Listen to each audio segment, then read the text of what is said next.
Tengan un cordial saludo. El día de hoy les traigo un video con el tema de el proceso de diseñar un sistema de control. Mi nombre es David Barona, estudiante de Ingeniería Electrónica, Automatización y Control de la Universidad de las Fuerzas Armadas, ESPE. El temario del día de hoy es el siguiente. Tenemos una introducción, tenemos el tema de la realimentación, etapas de diseño de un sistema de control, beneficios del control automático y como último tema el control automático y las nuevas tecnologías. Los objetivos de esta presentación son definir el concepto de control automático dentro de la ingeniería, identificar los elementos que intervienen en el proceso de diseñar un sistema de control, determinar los pasos a seguir para diseñar un sistema de control automático y por último analizar la importancia del control automático para la vida cotidiana. Como primer tema tenemos la introducción. El control en general es un concepto que está presente prácticamente en la totalidad de las situaciones cotidianas. Muchos procesos que se desarrollan en nuestro entorno requieren algún tipo de control para funcionar adecuadamente y así poder cumplir con el objetivo para el cual fueron creados. Como ejemplos de control podemos citar la generación eléctrica, un lector de CD, la pasteurización de la leche, entre otros. En la generación eléctrica es necesario tener un control sobre la demanda de energía eléctrica, puesto que si se demanda la mayor cantidad y no se puede cumplir con los requisitos de generación, entonces esta colapsará. Dentro del lector del CD necesitamos tener una precisión y una velocidad excesivamente altas para poder grabar o extraer información de los CDs. Y dentro de la pasteurización de la leche, lo que se pretende hacer es tener un control preciso de temperatura para poder de esta manera eliminar las bacterias que se encuentran dentro de la leche. Y así podríamos citar un sinnúmero de procesos cotidianos en los cuales se aplica el control. El control automático es la rama de la ingeniería dedicada a que los sistemas funcionen de manera autónoma, permitiendo llevar a cabo, entre otras, tareas que un operador humano no es capaz de realizar. Sin embargo, esta rama de la ingeniería no sería posible disfrutar de las muchas facilidades cotidianas ni sería posible el actual nivel de industrialización. Pues bien, controlar consiste en adoptar una serie de decisiones y actuar en consecuencia para conseguir unos objetivos. Cuando en estas decisiones participa el ser humano, se habla de control manual, mientras que si el sistema toma las decisiones, el control de forma autónoma se califica como control automático.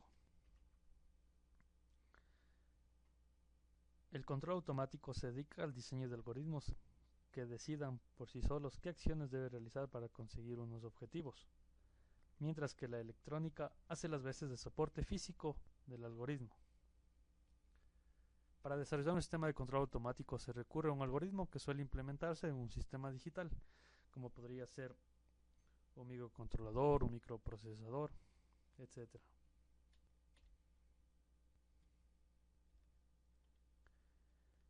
La realimentación.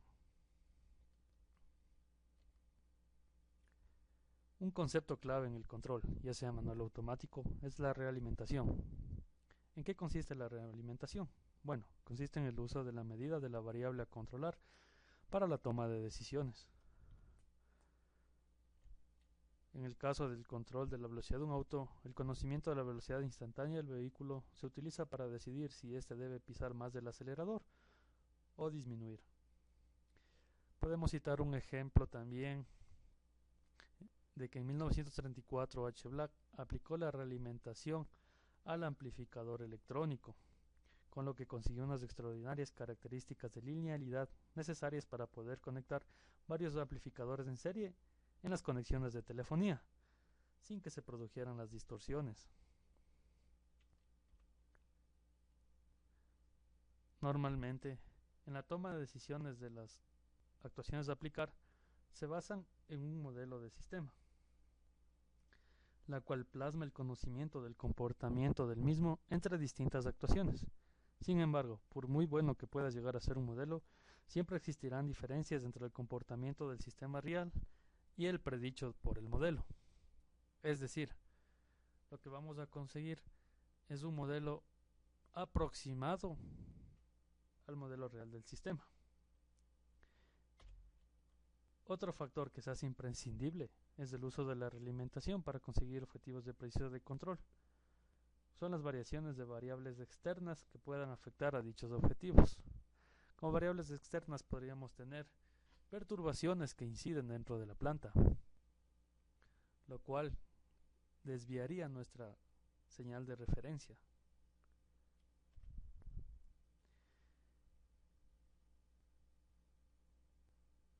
Otro factor que se debe considerar son los sistemas inestables, en los cuales los objetivos no pueden conseguirse. Tenemos que recordar que si necesitamos hacer un control o queremos hacer un control, es necesario que nuestro sistema sea estable.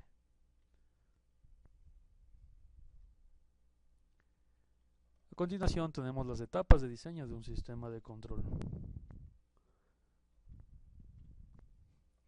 El efecto de la realimentación, como ya se ha dicho, puede ser altamente beneficioso.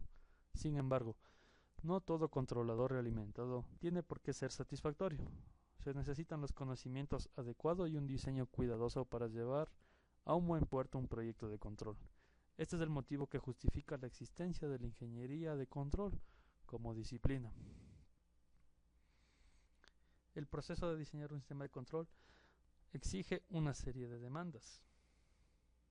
Estas demandas con frecuencia emergen como un procedimiento de diseño, paso a paso, tal como se sigue. Escoge Stad y Postlethwaite, 1995. A continuación, vamos a dar los pasos para el diseño de un sistema de control. Como primer paso tenemos estudiar el sistema que se desea controlar y obtener información inicial de los objetivos de control. Es muy conveniente considerar a todo el sistema desde un punto de vista sistémico. Como segundo paso tenemos el modelar el sistema. En el modelo del sistema se debe reflejar los aspectos más importantes del problema. Hay que tener en cuenta que los modelos muy detallados y precisos suelen ser demasiado complejos para utilizarlos en este caso. Por ejemplo, si se desea tener un modelo muy preciso, se tendría que considerar demasiadas variables, lo que implica un coste en el cálculo matemático y por ende la complejidad del sistema. Como tercer paso, analizar el modelo resultante y determinar propiedades que puedan ser interesantes para la síntesis del algoritmo, el controlador. Como cuarto paso tenemos decidir qué variables se desea controlar, es decir, las salidas controladas. Como quinto paso, decidir qué variables se miden y cuáles se manipulan, qué sensores y accionadores se utilizan y dónde se colocarán. 6. Seleccionar la configuración del control. 7. Decidir el tipo de controlador que se va a emplear, teniendo en cuenta el modelo previamente desarrollado. 8. Basándose en los objetivos de control dados en el paso 1, decidir las especificaciones que se deberá satisfacer el sistema de control una vez implementado. 9. Diseñar el controlador, es decir, la síntesis del algoritmo de control. El algoritmo se puede diseñar utilizando una multitud de técnicas, en función de los objetivos que se persigan. Un ejemplo común lo tenemos en el control de un motor. En la etapa de inyección se utiliza la máxima potencia, o se pretende que se ahorre la máxima cantidad de combustible posible. 10. Analizar el sistema controlado resultante para ver si se satisfacen las especificaciones impuestas en el paso 8 y si no cumplen, modificar las especificaciones es decir, ir al paso 8, o del tipo de controlador, ir al paso 7. 11. Simular el sistema controlado resultante utilizando un computador o un modelo a escala del proceso. Esta etapa es conveniente para prevenir posibles fallos del sistema de control sin que se dañe el sistema real. Ejemplo, se puede suponer que se pretende controlar una pila de combustible de hidrógeno para generar electricidad. Previamente, al probar el controlador de la pila y en aras de disminuir el riesgo de dañarla, sería conveniente probarlo con un simulador basado en un modelo. 12. Si es necesario repetir todo el procedimiento desde el paso 2. 13. Seleccionar el hardware y el software e implementar el controlador en una plataforma adecuada para que pueda ser ejecutado. Hoy en día, las plataformas más habituales suelen ser sistemas más o menos complejos, basados en microcontroladores o microprocesadores. En este punto es conveniente recordar la analogía del control con la electrónica. Esto significa que el control no será mejor porque el microprocesador sea mejor, sino porque el algoritmo proponga actuaciones mejores. Y como último paso tenemos el 14, comprobar y validar el sistema de control y si es necesario realizar un ajuste fino en la línea del controlador. Esto suele ser lo habitual. Sin embargo, en ocasiones puede ser muy inconveniente que el ingeniero del control participe en el diseño del sistema. Esto se debe que a pesar de los grandes beneficios que se pueden conseguir mediante el control automático, existen límites de los sistemas a controlar que no pueden ser superados por el sistema de control.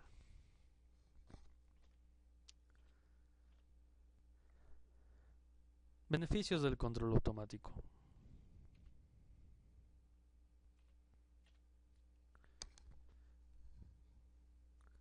Como ya se ha comentado, mediante el control automático se pueden conseguir muchos beneficios.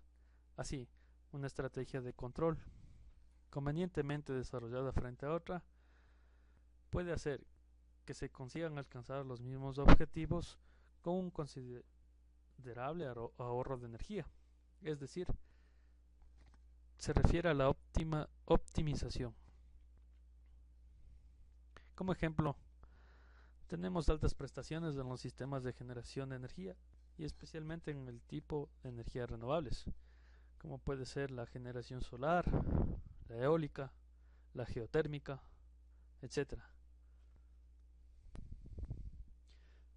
Cabe recalcar que un mal diseño de un control puede tener serias consecuencias. Podemos citar el caso de Chernobyl, que es bien conocido y tuvo un tremendo impacto sobre el área en el que se desarrollaban las operaciones de esta planta nuclear. Podemos citar también el colapso de tensión que se produjo en Bélgica, Suecia y en la Columbia Británica.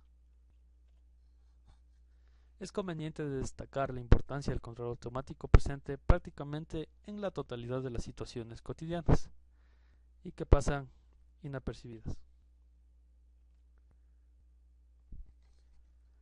Como último tema tenemos el control automático y las nuevas tecnologías. Tenemos la triple C. El control automático de procesos industriales permite alcanzar unas prestaciones de funcionamiento que eran inimaginables antes cuando se tenía una tecnología más primitiva. Las nuevas tecnologías de la computación, las comunicaciones digitales y la instrumentación microelectrónica ha permitido tener la simbiosis conocida como triple C, que corresponde al control, la computación y la comunicación. Estas nuevas tecnologías permiten que los nuevos desarrollos de sistemas de control puedan ser sofisticados para garantizar las exigencias prestaciones de funcionamiento de los actuales procesos industriales. Tenemos las nuevas estructuras de control distribuido asíncrono y trabajando en red. Se trata de nuevos sistemas de control distribuido mediante múltiples unidades de cálculo interconectadas a través de red de comunicaciones, que requieran nuevos formalismos que aseguren la estabilidad, prestaciones y robustez del conjunto. La integración de la información, coordinación al más alto nivel y con capacidad de funcionamiento autónomo. Cada vez más los sistemas de control reciben más datos de diversas fuentes heterogéneas de información, como son los sensores de campo, información del entorno, información del operador, criterios de coordinador, situación del mercado y materias primas, etcétera, que deben ser integradas y utilizadas adecuadamente para tomar decisiones de control. Los avances de las últimas décadas en el análisis y diseño de sistemas de control robustos se tienen que extender ahora al más alto nivel de toma de decisiones del sistema y que tienen que actuar de manera fiable en escenarios realistas. La implementación automática de algoritmos de control con verificación y validación integral. Los actuales sistemas de ingeniería requieren ya la capacidad para realizar un rápido diseño, rediseño e implementación de algoritmos de control. Para ello es necesario disponer de nuevas herramientas potentes de diseño que automaticen el proceso completo para desarrollar nuevos algoritmos, ya sea desde la obtención del modelo hasta la simulación del controlador actuando sobre el sistema real. Hardware in the Loop Simulation se le conoce, incluyendo la verificación y validación del software.